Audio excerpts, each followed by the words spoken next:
The long-suffering people of Aen Seidhe, what a path they have traveled, from a majestic, powerful, dominant race to a poor bunch whose numbers have dwindled tenfold, their sons either dying in senseless guerrilla raids or already laid to rest in one of wars lost to humans. Their domain once stretched from the Blue Mountains to the Great Sea. Now they have only a small piece of land left, the Valley of Flowers, and they live only by the will of their captors, the will of the humans, who for some reason have not yet slaughtered them all. And yet, despite everything, the elves don't just endure, they fight, they snap at each other, they plot, they hope. To the end, they believe in the rebirth of a once great race. And they are led by heroes, strong and wise, proud and passionate, loyal and majestic, the legendary heroes of Aen Seidhe. Their names are forever etched in the history of the elven race, and today we're gonna talk about them. Greetings everyone, this is the Old Witcher. Before we begin, as always, we would like to thank our patrons for their support and ask you to join their ranks. In return, we promise to grant you guys more content from the Witcher universe. In the meantime, make sure you stock up on some nice, delicious, and strong elf booze, because we are about to get started. The first one on the list of proud sons of the people of Aen Seidhe is the one who has dedicated his life to struggle and hope that the elves of the continent could be saved from extinction and slavery. His name was Radan, and he gave his life for a single dream, a dream to free the elven people from the oppression of humans, to restore the people of Aen Seidhe to their greatness. It was clear to Radan that his people had been pushed to their limits. Elves could not fight humans as equals, so they needed allies, even if those allies are fellow humans from another state. When the Nilfgaard Empire went to war with the northern kingdoms, the best soldiers of the Aen Seidhe people joined the conflict. They didn't have much of a choice, either to perish under the oppression of the northern kingdoms, or to hope that the Nilfgaard Empire would prove to be a nicer neighbor of sorts. Of course, the elves chose hope, and their soldiers, led by Eisengrim Tyen'sail, marched under the banners of the Nilfgaard army. Among those soldiers was Radan, a brutal and fierce warrior. He is in this list because he became a real nightmare for the armies of the north. His name was used to frighten children, and every soldier was afraid of being captured by him. Radan was one of the 32 elves who were officially given officer ranks in the Nilfgaard army, all because of that elf's ferocity and ruthlessness. He gave his all to the war, sacrificing his life for a hopeless dream. When the armies of Nilfgaard were defeated and the war lost, the great empire, predictably, abandoned the scoia'taels, who had shed their blood for it. The war simply ended, and the soldiers were forced to find a way to live on somehow in a terrible world where they were persecuted, cursed, and killed, where they had no chance of a bright future, where hunger, poverty, and death awaited them. Radan was destined for the same fate. No, the one much worse. He was found and recognized by the soldiers of the northern kingdoms. He was rumored to be one of the cruelest of elves, torturing dozens of humans. Thus, the soldiers paid him in full. Radan was bound and tortured for several hours, brutally and mercilessly, not for the information-prying purposes, but just to enjoy the process. When the torture finally ended with Radan's death, his body went missing. Was he fed to the pigs, buried in a mass grave, or drowned in the river? It does not matter. What matters is that a noble struggle with a high purpose led Radan to a terrible death, into obscurity, and a lack of understanding as to whether the struggle was worth it at all. Among the legendary elves of Aen Seidhe, there is a place not only for great warriors or sorcerers. There were also those in the hills folk who were able to master an art or some craft. For example, the craft of blacksmithing. There is a common rumor that the best metal workers were dwarves, and still are dwarves. And there is some truth to this rumor, but it is not the mountain dwellers who have reached the pinnacle of this art, nor even the staggeringly numerous humans. No sir.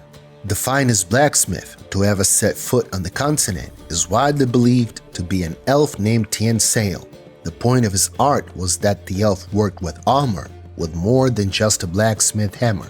He carefully wove magic into his work. Tyen'sail was so legendary that people came from all over the world to see his armor. Even witchers, impressed by the quality of the smith's work, would gladly pay their last coins to get their hands on his pieces of work. Ambitious blacksmiths wanted to learn from him, and kings wanted him to serve at their court. Many years later, it was Tyen'sail's apprentices who became the best blacksmiths in the world, but the fate of the master himself remains unknown so far. Yet his fame will never fade. It will remain in the pages of books on blacksmithing and in the legends of the masters he trained, who will tell the tale of the legendary elf to future generations. Beautiful, mesmerizing, and incredibly dangerous, Aelirenn Seidhe is quite young by the standards of her race, but even at that age, she's considered one of the most talented and powerful sages of all of Aen Seidhe. She's the hope of her people, and the elven high mistress Franchesca keeps her as an advisor, all to ensure that such talent does not go to waste. Ida learns and develops, improves her skills, and begins to act on her own. She got honored to join the Lodge of Sorceresses, an organization of the most powerful women in the Northern Kingdoms. This gives Ida access to those having the influence and might in this world. This can be of great help in the resurrection of her race. Ida's main passion is researching the Elder Blood gene. She knows literally everything about Radan and the Great Destiny, the ancient lineage that leads from the Elven sages to an unassuming princess from Centra, a princess called Cyrilla Fiona Ellen Rhiannon. Ida will continue her quest, and in time, she has every chance of rising much higher on the list of Aen Seidhe's most iconic elves. Her talent as a true sage will help her do just that. However powerful Aelirenn may be, it will still be a long time before she can approach the one who is remembered by the still young generation of Aen Seidhe in their greatness and importance to their native people. He who among many of his kin was one of the first to set foot on the shores of the continent. He who still remembers the home world of all elves, the Aen Undod, and the white frost that devoured that world. He who landed on the white ships with the first settlers, explored this virgin world, and also he who along with his companions built the first elven civilization, Filavandrel. Neither a great politician, nor a great speaker, nor a great thinker/sage. No, he's just incredibly old, and therefore incredibly important. There are few left who remember the time of the true greatness of the elven people. And Filavandrel is also an incredibly powerful warrior. This elf does not fit the image of a formidable one. He wears long clothes and is very concerned about his appearance. But with a sword in his hand, he is much more dangerous than an angry fiend. Filavandrel insists on being called by his full name, Filavandrel Aen Seidhe of the Silver Towers, or the Filiorns of the White Ship. This says more about him than all the titles and nicknames. Unlike many other elves, Filavandrel did not live under the yoke of humans, nor did he have to endure humiliation or fear massacres. In fact, he is so proud because no one has ever forced him to bow. When the Elven Kingdom fell, Filavandrel took refuge in the Blue Mountains, at the edge of the world, far from human settlements. Over there, among the ruins and wind-bent mountain pines, he looked forward to the day when he could return to his beloved Valley of Flowers and to the former luxury.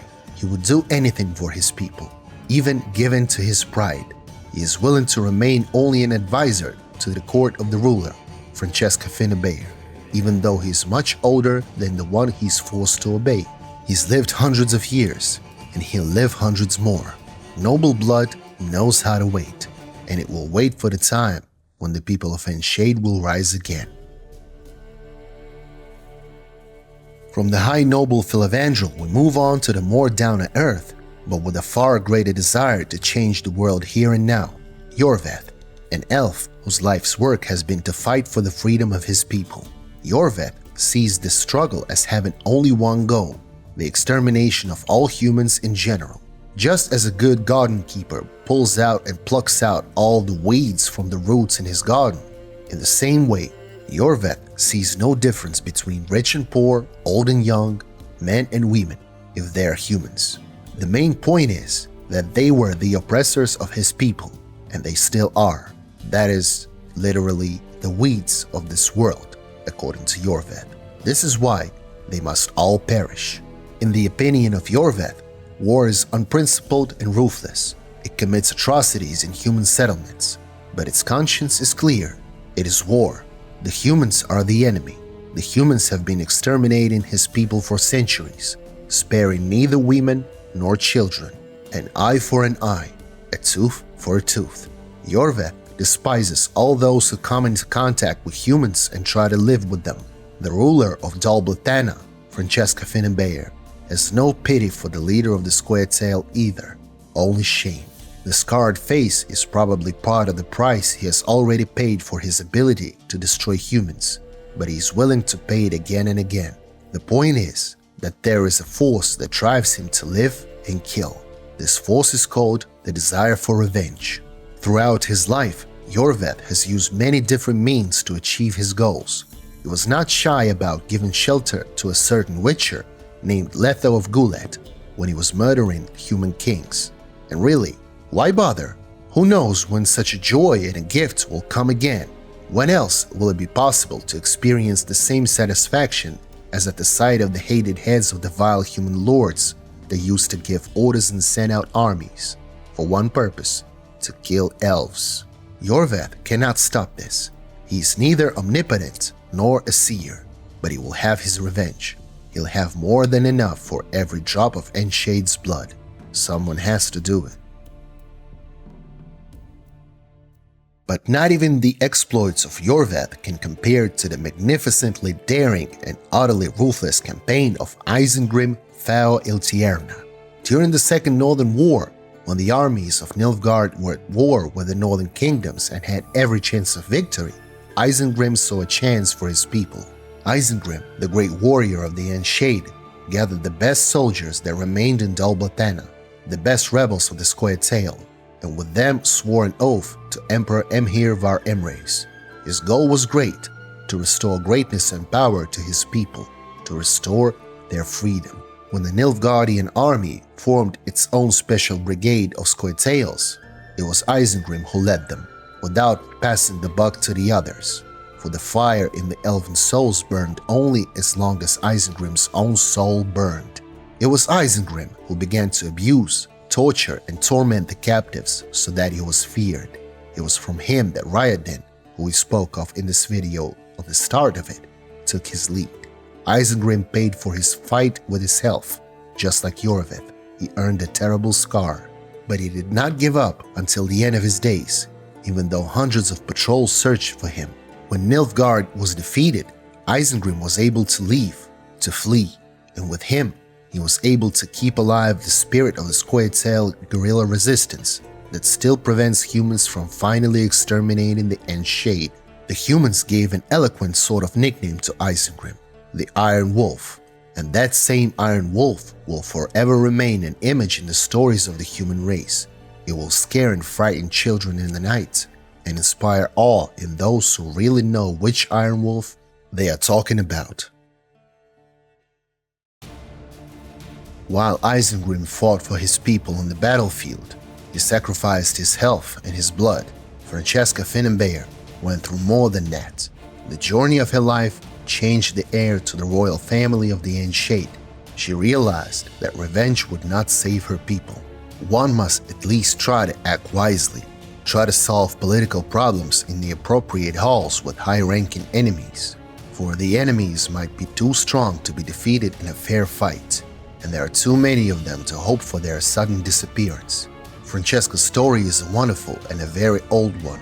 It begins in a time when the young princess had not yet thought that she would rule all of Aen Seidhe.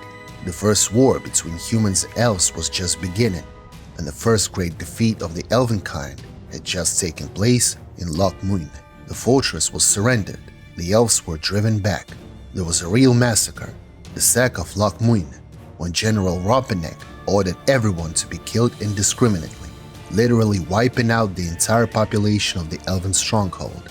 The people of Aen Seidhe were then ruled by Francesca's father, Simless Finnabe the bear. Astonished at what had happened, the elf woman could not understand why the father of hers had not fought back. Why not try to negotiate with the aggressor? She would not listen to her father. She only wanted revenge. And he knew more than that. Simless was a sage, a seer, and looking into his magical sphere he could see war. A bloody and undisputed war. A war the elves could not win. A war in which the elves would be wiped out, down to the last child. The only way out was try to negotiate, overcome oneself, overcome one's anger and self-loathing, sacrifice one's pride, and try to save what is left of the elves' lands and people. Simless wanted to take control of the situation, but what did he really know? A sage. Pfft. Looking into the future, ignoring the present, he could no longer control his people, let alone his daughter. The elves were outraged, and they rebelled. The proud warrior Aelirenn gathered all the best ones of elven civilization, igniting it with her righteous speeches of vengeance and the rise of Aen Seidhe. Among those who followed Aelirenn to war against the humans was Francesca Finnabe. Those who knew to foresee the future watched as the best of the elven nation were slaughtered, watched in horror. They were slaughtered in a hopeless war. They begged Aelirenn to reconsider, and Simless disowned his daughter who had betrayed him and never spoke to her again. As expected, the revenge did not work. At first, the humans were taken by surprise and lost a few battles, but after that a huge army gathered. The elves were outnumbered by the humans to a great extent. The army of arrogant fools was driven back to the city of Shered. Enraged by the disobedience of their pointy-eared neighbors, the humans quickly took the city and razed it to the ground, leaving not even the foundation of the houses. They killed everyone once again. As the sage had foreseen, the true best of the elven race perished without a chance of salvation. Only a few survived, those who still dared to escape at the last moment. Among them was Francesca Finnabe. It was then that she realized something important. Everything has its price. War requires sacrifice. Peace, it turns out, does too. And peace requires many more sacrifices. Then the people of Aen Seidhe were finally pushed back. Years passed. What happened to the people of the hills? You already know. Simless's prophecy came true. Francesca changed. She began to solve problems politically. She became cunning and learned to negotiate. But it was too late. Now that her father is dead, she became a ruler, responsible for the lives of her subjects. And now she must right her wrongs with everything she has. The following name is important to the people of Aen Seidhe for one reason only, because of the iconicity of what this person has done and said, the importance to the entire world. The prophecy of Ethin. It is a concept familiar to all inhabitants of the witch world. And the king of the south shall rise up against the kings of the north and overrun their lands like a flood. They will be crushed, their nations destroyed. Your lands shall they trample and divide with rope. Your cities razed shall be, their dwellers expelled. The bat, owl, and raven your homes shall infest, and the serpent will therein make its nest. And so shall begin the extinction of the world. Who is far shall die at once. Who is near shall fall from the sword. Who hides shall die of hunger. Who survives shall perish from the frost. Verily I say unto you, nigh is the time of the sword and axe, the age of the woven blizzard. Nigh is the time of the white frost and white light, the time of madness and disdain, dead Dariad, the final age. The world shall perish amidst ice and be reborn with the new sun, reborn of the elder blood, of Aen Seidhe, of a planted seed, a seed that will not sprout but burst into flames. Only those who follow the swallow will survive. The swallow, the symbol of spring, is the savior, the one who will open the forbidden door, show the way to salvation, and make possible the world's rebirth. The swallow, the child of the elder blood. Scoia'tael, so shall it be. Watch for the signs. And I say unto you what signs they shall be. First, the earth will run with the blood of the Aen Seidhe, the blood of the elves. Ethin was very powerful. Most importantly, her prophecies came true, and when she predicted the doom of all living things, essentially the death of the world, she was believed, especially when the omens began to come true, and the king of the south rose up against the kings of the north, and diseases burst, and war broke out, and only the elder blood can save from the terrible white frost that is inevitable. The story of the one called the White Rose of Shered is a sad and tragic one. We have already mentioned it in the story of Francesca Finnebare. Now we will add some more information. Over 200 years ago, Aelirenn raised the young elves to fight in an unequal battle against the humans. Back when, after the first war between the races, the elven people were defeated but not broken. Yes, it is now accepted that the decline of the elven kingdom was inevitable, but who knows? If it hadn't been for Aelirenn, things might have turned out differently. 200 years ago, humans and elves called a truce. The elven kingdom that once stretched from the shores of the Great Sea all the way to the Blue Mountains shrank to a small patch of land, but it did not disappear. And then Aelirenn appeared. No more truces, she thundered. No more elves on bent knee. This is elven land. We will take back what was stolen. We shall drive the ape men into the sea. Your efforts will be in vain, the elven elders warned. It is simply suicide. Lord Simlis Fin-Abe the Bear cursed the arrogant warrior. He knew what awaited her company. He prayed to the gods that they would not listen to her. But the youngsters listened, and the advice of the foolish and cowardly elders fell on deaf ears. They followed Aelirenn and covered themselves with the glory she had promised them. This glory was posthumous. Heroes who believed in their leader. Only history remembers them now. She led them into battle, the Rose of Shered. That was what they called her. But Aelirenn was not guided by reason, only her senses, and she did not understand or would not realize and would not accept the fact that she was condemning her people to destruction. There were too many humans. It was impossible to win. One had to be cunning.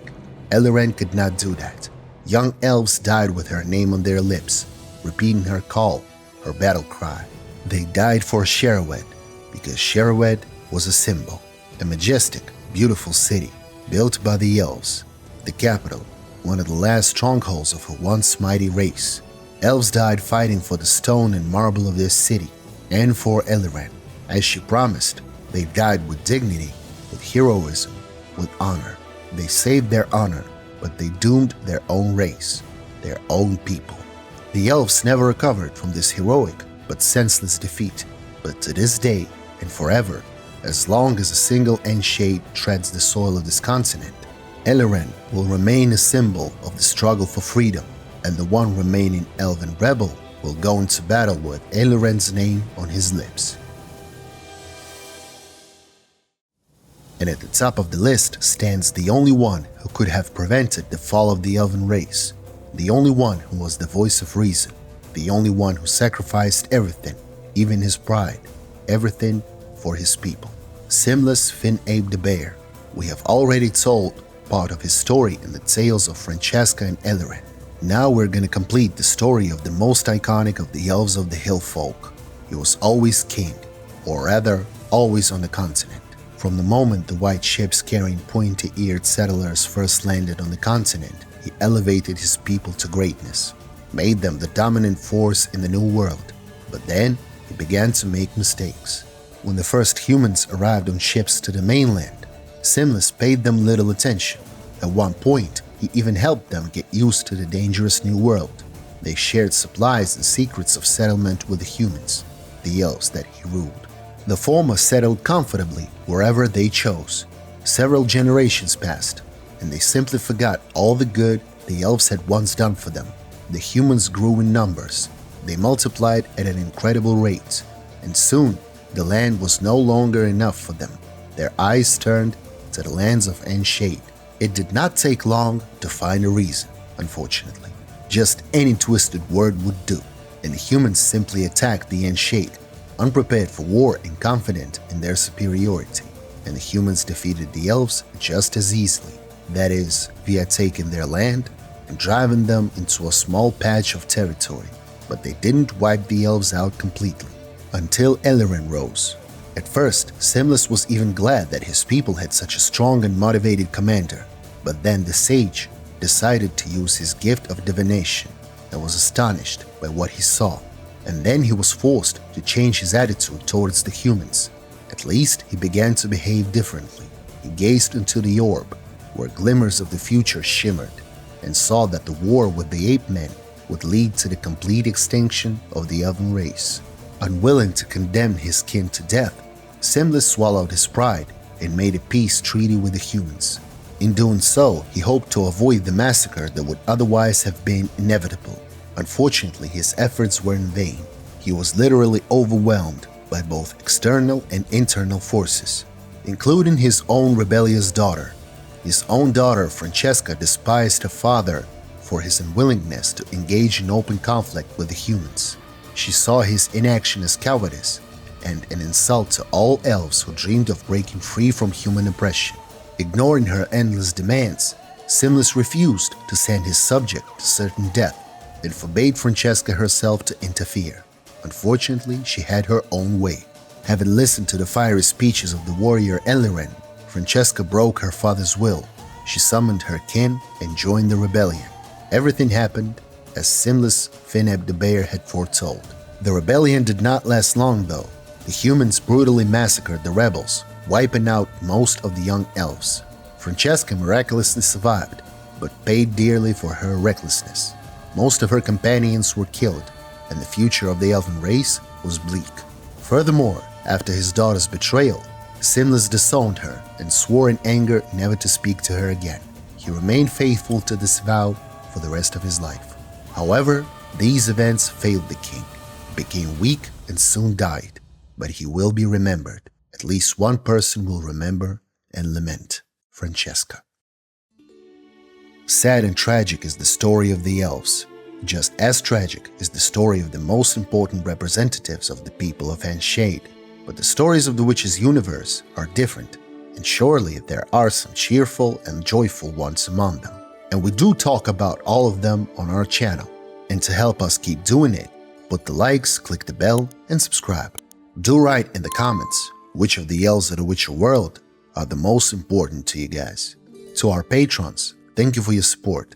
A huge thank you also to everyone who watched this video to the end.